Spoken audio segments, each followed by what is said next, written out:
In order to score 160 to 174, you've just got to understand how to apply the strategies. But if you want to score 175 plus, you've got to understand why the strategies work. Think back to when you took a math class, maybe in high school, maybe in college, and in your textbook, the first half of each chapter would have the formulas, the theory, the why behind why the formulas work. The second half had the formula itself and a bunch of practice questions. A lot of students just, of course, skip the first half. They skip the theory. They go right into the implementation.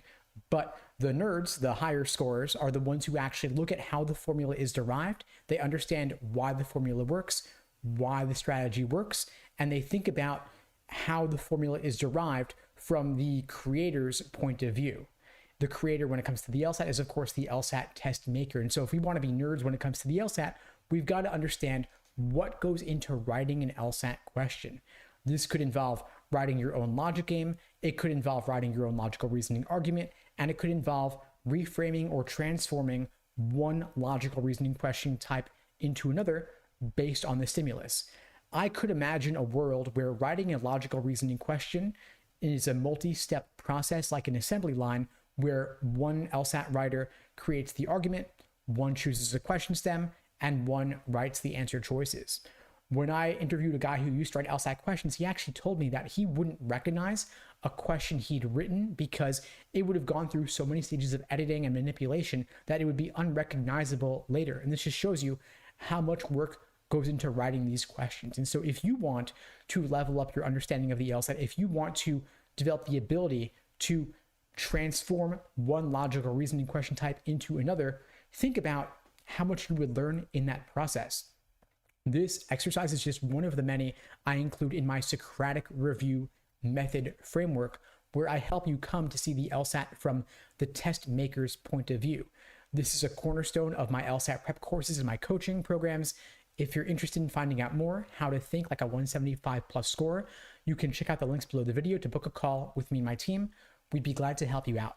Now, one other element of logical reasoning prep for 175 plus is to recognize that not all questions are of equal difficulty. So we don't just focus on getting the questions right. We don't focus merely on drilling. We also focus on actual test day implementation, pacing strategies, endurance strategies, recognizing that not all logical reasoning questions are of equal difficulty. The first 10 questions in any LR section are going to be on the easier side.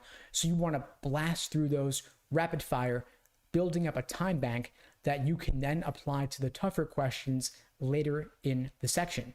So you aim to complete the first 10 questions in roughly 10 to 12 minutes. You can then later slow down on the tougher questions that truly need it.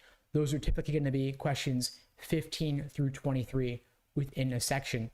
Maybe you'll flag 3 or 4 of those, skip them, come back to them later, recognizing that each question's worth the same, yet not all are of equal difficulty, and so it doesn't make sense to spend too much time on any individual question. That, of course, applies to the reading comp and games as well, but is most apparent in the logical reasoning section. Now let's shift gears and focus on reading comp. Now, of course, reading comp is a multi-step process. You have the passage and you have the questions.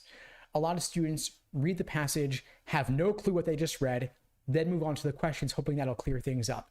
In reality, of course, that only confuses you more because the questions only make sense in the context of the passage. So one exercise I might have you engage in if you were my student is I would have you rewrite the entire reading comp passage in simpler language, as if you were going to explain it to a 5-year-old. You might try reading the passage, then doing only the main idea questions just as a drill, because if you don't know the main idea of the passage, you don't really know anything, right? It's like watching a movie and not being able to say, was this a comedy? Was it a romance? Was it an action movie? You've got to at least get the big picture.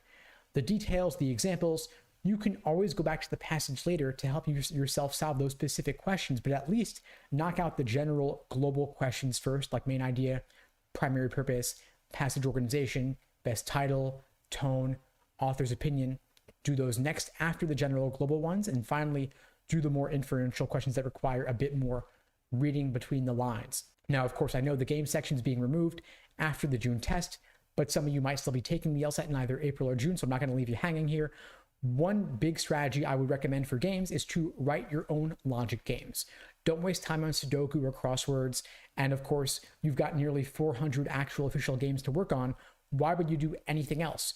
Do actual official games, redo them multiple times, then write your own games from scratch to better understand what goes into designing these games. I learned a ton when I wrote several of my own games from scratch, not just taking LSAT games and renaming the variables or anything like that. These were original games with their own unique logic of ordering games, grouping in and out, grouping matching, grouping splitting, all different types to see what goes into designing these and what are the inferences that you can make, what are the tricks and traps LSAC lays for you in each of the games that they're writing. Now, if you'd like my help implementing any of these 175 plus strategies, of course, I'd be glad to help you out through my live online classes, on-demand video courses, small group coaching, and one-on-one coaching.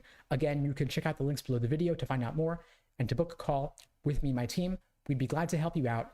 And in the meantime, I'll wish you all the best and take care.